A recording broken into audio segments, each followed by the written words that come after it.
Chapter 1. 1. The road is smoother in the middle. I know it because my feet drift there on their own. There's a shallow channel worn into the stone, pressed down by time and weight, and people who didn't argue with it, not polished, just reduced.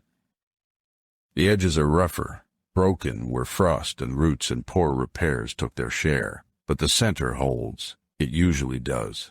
I walk there. It costs less. The wind comes across the road from my left and stays there, steady and unhelpful. It carries grit. Fine stone dust works its way into my mouth, if I let it, into my eyes if I forget to blink often enough. I keep my mouth closed and breathe through my nose. It dries everything out, but coughing would be worse. The habit is old. I don't remember when I learned it. I remember deciding it worked. The repairs start without warning. They always do. The stone changes underfoot, a careful patch, shaped and fitted, the mortar smoothed as if someone had taken the time to make it right. Then, not far after, a section that only exists because someone refused to let the road fail that day. Broken slabs turned sideways, jagged rock pressed in where it would stay, gaps filled with whatever could be made to stop shifting. Different hands, different needs. I slow a little. Not because I'm afraid of slipping, because it saves effort later. My stride shortens, adjusts. I don't fight the road. That never pays. If I look long enough, I can see why each repair was done the way it was. One meant to last, one meant to survive the night. They overlap without apology. Nobody went back to make them agree. The road has been kept by people who never met and never planned to. Off to the side, the land breaks into scrub and stone. There are paths there, shorter, easier if you don't care where you step. Animals use them. People do too, when they're in a hurry or pretending they are tired. I register them without turning my head. I stay where I am. The road is slower. It takes longer, but it tells you what it expects. Even broken, it has rules. It bends when it must and holds when it can. It remembers pressure. Shortcuts don't remember anything. Another repaired stretch passes under my boots. Newer, this one.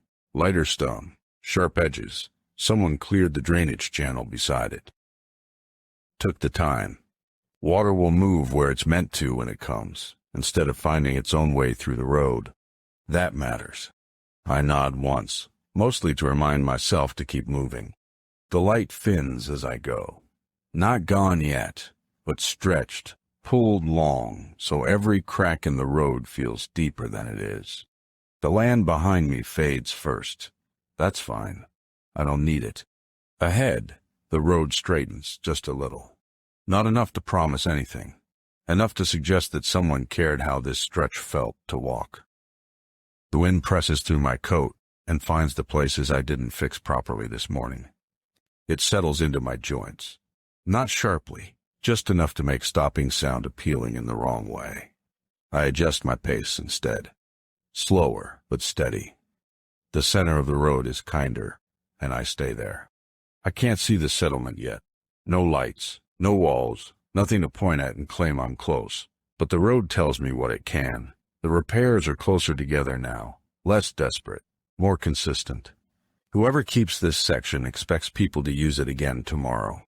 That's enough reason to keep walking. A while later, long enough that my breathing finds a rhythm I don't have to think about, I hear it. Not voices, not machinery, not masquery, not woe. The low, uneven sound of something burning that isn't meant to go out. I keep walking toward it. Chapter 2. The road doesn't announce when it becomes a place.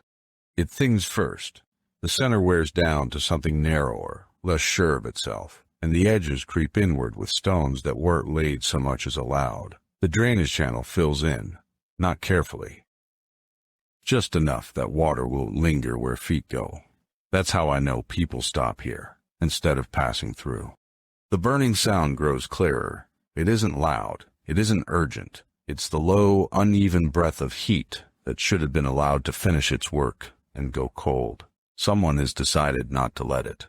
The first structures are downwind, low walls, lean roofs, nothing that tries to stand taller than it needs to. Smoke, drags itself along the ground before it lifts, as if even it is tired of rising.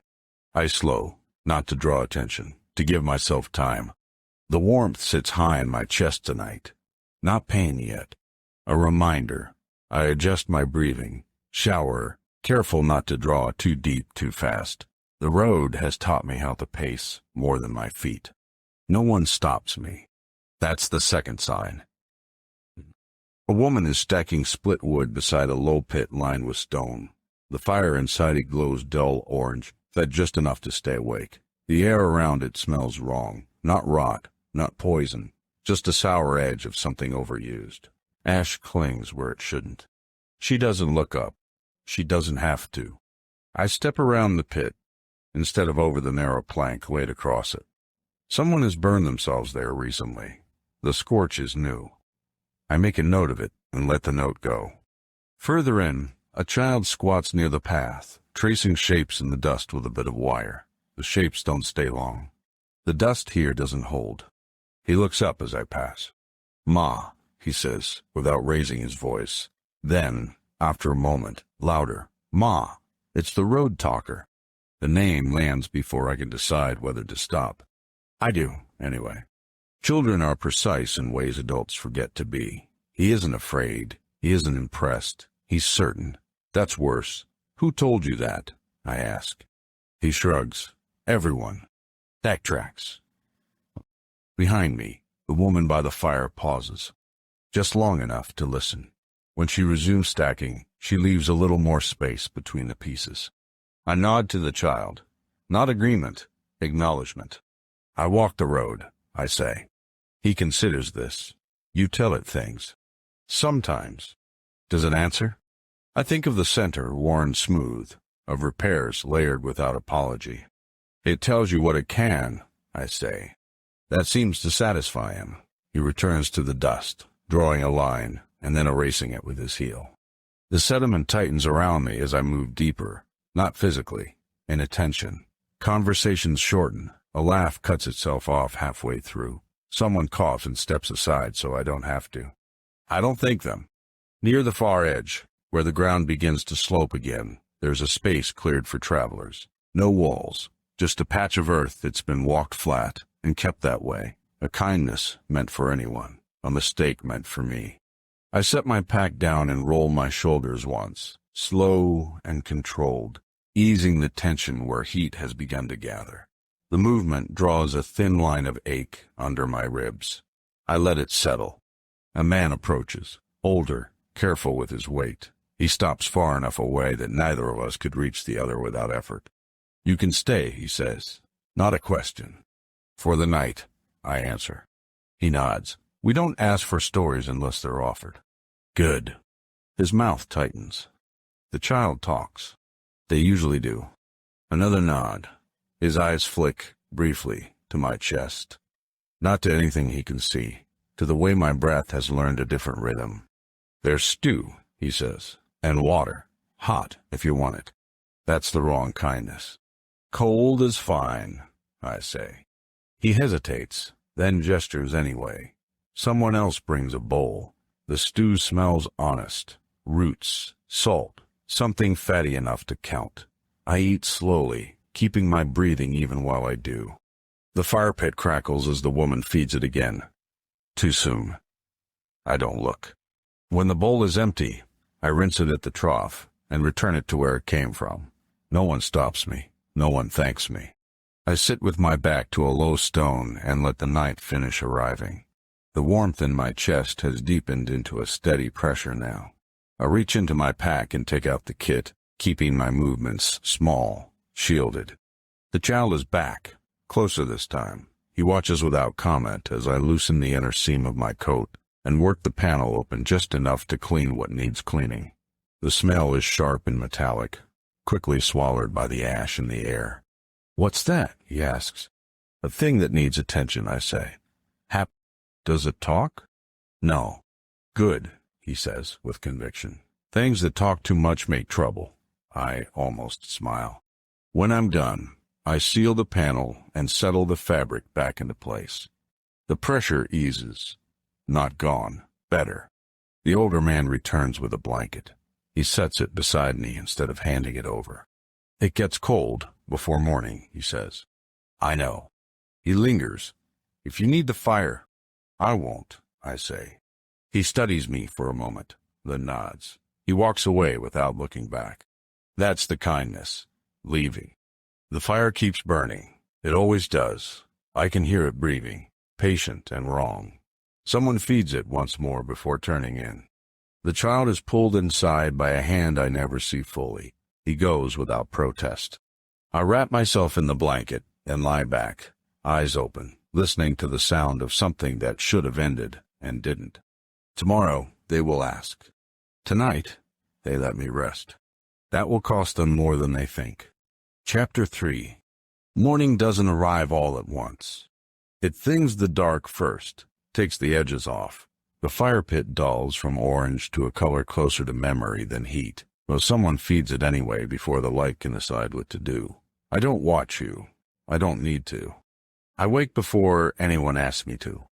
That's habit. Also caution. A place that lets you sleep in is a place that will want something for it.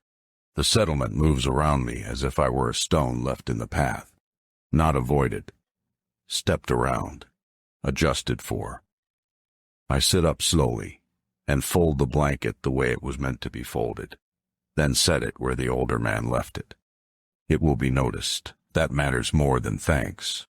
Water first. Cold from the trough. Someone has already skimmed the ash off the surface. Someone else will do it again before noon. People talk. Not to me. I hear it anyway. He came in off the west road. No, the old way. The one that bends. They say he never walks the same stretch twice. That's not true. My cousin saw him here years back. He doesn't age. He does. Just slower. I keep my eyes on the water and let my breathing find its shape. The warmth in my chest is quiet this morning.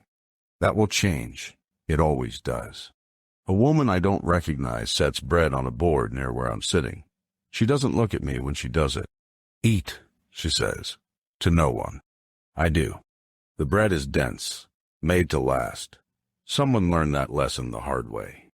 As the morning settles, the stories sharpen. They always do once people convince themselves on staying. He told the people upriver to leave before the frost came. No, he told them to stay. Said the land would hold. He warned the kiln town about the smoke. He didn't warn them. He just asked too many questions. I swallow. Slow. None of those are clean lies. That's the problem with reputation. It grows in the cracks where truth doesn't quite fit. A man laughs too loudly near the fire, stops when no one joins him. They say, if he tells you a story, someone murmurs, you won't hear the ending until it's already happened. That one's new. By midday, it has a shape. A careful one. People begin to test it, the way you test ice by putting weight on it a little at a time. A woman asks me where I'm going next. East, I say. She nods, relieved. I don't ask why. A boy asks if I've seen the sea. Yes. Does it talk? No. He looks disappointed, then thoughtful. An older man asks if the road is safe. It's a road, I tell him. He smiles, thin. He understands the answer even if he doesn't like it. The child from last night follows me at a distance, careful to pretend he isn't. He listens. He learns where people lower their voices. In the afternoon, the wind shifts. Ash lifts and settles again in places it didn't yesterday. Someone curses softly and moves their drying rack closer to the wall. That's when the question finally comes. Not loud, not public. The older man sits across from me on the low stone by the traveler's ground. He waits until I look at him. They say you tell stories, he says. They say a lot. He inclines his head. They say sometimes it helps. I consider the fire pit. The way it's been fed too often. The scorch mark by the plank. The way no one has suggested letting it die. Stories cost, I say. We know. Not in food. He doesn't answer right away. When he does, it's careful. We wouldn't ask if it was nothing. Behind him, people pretend not to listen. They are very bad at it. I take a breath that goes a little deeper than I should. The warmth answers, sharp enough to remind me where the line is. What kind of story? I ask. One about before, he says, or after, we don't mind which. The child stops pretending entirely. He sits down cross-legged in the dust. I nod once. Not agreement, permission. After the evening meal, I say, when the fire's been fed. The older man's mouth tightens, just for a moment. Of course, he says. He stands and walks away without looking back. That's good. It gives him room to change his mind. The rest of the day rearranges itself around the promise. People hurry things they don't need to. They finish tasks that could have waited. Someone brings more wood than is necessary. Someone else argues that it won't hurt. The fire breathes. The child sits beside me as the light thins again. What will the story be about? He asks. I watch the ash drift. Something that stayed on too long, I say. He frowns, considering this. That sounds boring. It is, I agree. That seems to please him. When the meal is done and the bowls are cleared, people gather without being told to. They leave space they don't understand the reason for. The fire is fed one last time, carefully, as if it might take offense. I sit where they can all see me and where I can see the exits. The child leans forward, elbows on his knees. I wait until the wind settles. Then I begin. Chapter 4. I wait until the fire stops asking for more. It never really does, but there's a moment when it settles into itself, when the sound evens out and the heat stops reaching. That's when people stop shifting their feet. Silence isn't given, it's taken. This is older than my road, I say. I didn't hear it in a place you could go back to. Someone nods. Someone else doesn't. It was told to me because saying it straight was thought to be unsafe. That's all the framing it gets. There was a time when night mattered. Not because it was feared, because it stopped things. Work ended when hands could no longer see what they were doing. Distance grew teeth. People learned where not to go after dark and why. Children learned how to listen for one another before they learned how to run. Then people learned how to keep the light. Not fire the old way, not something that wandered or smoked or asked to be fed. It stayed where it was put and answered when called. It did not care about wind. At first they used it carefully, in places where mistakes couldn't be afforded, in rooms where work had to be exact.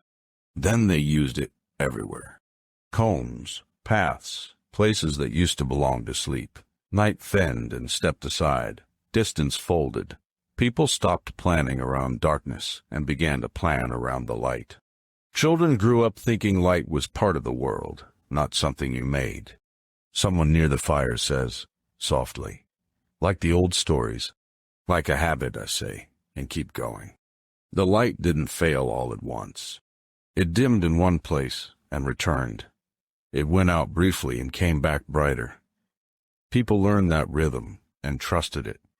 When it failed somewhere, help came from where it was still bright. Distance stopped meaning what it had before. A man asks, too quickly, why didn't they? They did, I say, whatever you're thinking. He closes his mouth. There were places where the light stayed on longer than it should have. People gathered there, work moved there, fruit followed. Children were carried instead of taught the old paths. People slept less and called it improvement. Someone laughs once, sharp. No one joins them. When the light began to fail in many places at once, it didn't announce itself. There was no sound, no warning, just absence, where something had always answered. People waited. That worked for a while. Some walked toward the places that were still lit. They could see them from far away, steady against the dark, close enough to believe in. Others stayed where they were and learned again how to count their steps by feel. The light went out in the bright places too, not all at once, not forever, just enough to teach the wrong lesson. People learned to wait for it to come back. Some of them are still waiting. I stopped there. The fire cracks, loud in the space I've left empty. The child asks the question before anyone can stop it. Did it come back? I don't answer right away. That's not hesitation, it's assessment. Around us, someone feeds the fire too soon. The flame jumps higher than it needs to and settles, pleased. When something like that goes quiet, I say finally, you don't hear it when it returns. You notice it because people stop knowing when to sleep. That's not an answer, someone says. It is, I say, just not the one you want. Silence holds. This time it's tenor. I finish what's left. People say the mic came back, I say. Others say it never left. People just forgot how to move through it. I don't say which I believe. I don't say whether belief matters. The fire breathes. Someone watches it too closely. Nothing that stays on forever teaches you when to stop. That's the last thing I give them. Chapter 5. Morning comes unevenly. The fire is still alive when the light returns, though it's been banked low. Someone tended it in the night.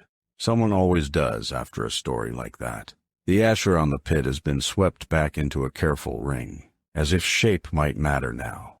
I wake to the sound of movement that isn't quite work. People are awake earlier than they need to be. Tools are handled and set down again. Someone walks the edge of the settlement twice and pretends it's coincidence. The road has not changed, but people stand on it differently. No one asks me anything at first. That's the cost they pay themselves. The child sits where he sat last night, closer to the fire than he should be. He's not warming himself. He's watching it. Does it sleep? He asks, without looking at me. It shouldn't, I say. He nods, satisfied in the way children are when an answer confirms what they already suspected. Near the fire pit, the woman who stacked wood yesterday has rearranged it. The pieces are spaced farther apart. Someone has moved the plank back an arm's length from the edge. The scorch mark is still there, but it's been scrubbed, as if damage could be unremembered. The older man approaches while I'm breaking my fast. He sits without asking. You could stay another night, he says. That's not an offer. It's a hope. I won't, I answer. He studies me. Because of what you said? Because of what you heard. He accepts that, or pretends to. A woman interrupts them both, younger, tired in a way that has nothing to do with sleep. You told the story about before, she says. Was it about us? I look at the fire. It's been fed again, too carefully. Someone has learned a wrong lesson already. It was about people, I say. That's not an answer, she says, echoing the night before. No, I agree. It's a boundary. She flinches, just slightly. That tells me enough. Across the clearing, two men argued quietly, not about the fire, about where to put something new. I don't hear what, I hear how. One of them says, if it stays working. The other cuts him off. The road is listening. I pack while the settlement decides which parts of the story to keep. The kit goes back into its place. The warmth in my chest is steady, manageable. It will need attention again before nightfall, but not here. The child follows me as far as the edge of the traveler's ground. Will it come back? He asks. I crouch so we're level. Some things do, I say, not the way people expect. He considers this. Will you? I straighten. Roads don't remember who walks them, I say. They remember pressure. That confuses him. That's good. The older man stands with me at the road's edge. He offers nothing this time. No food, no blanket. He's learned something, too. Be careful, he says.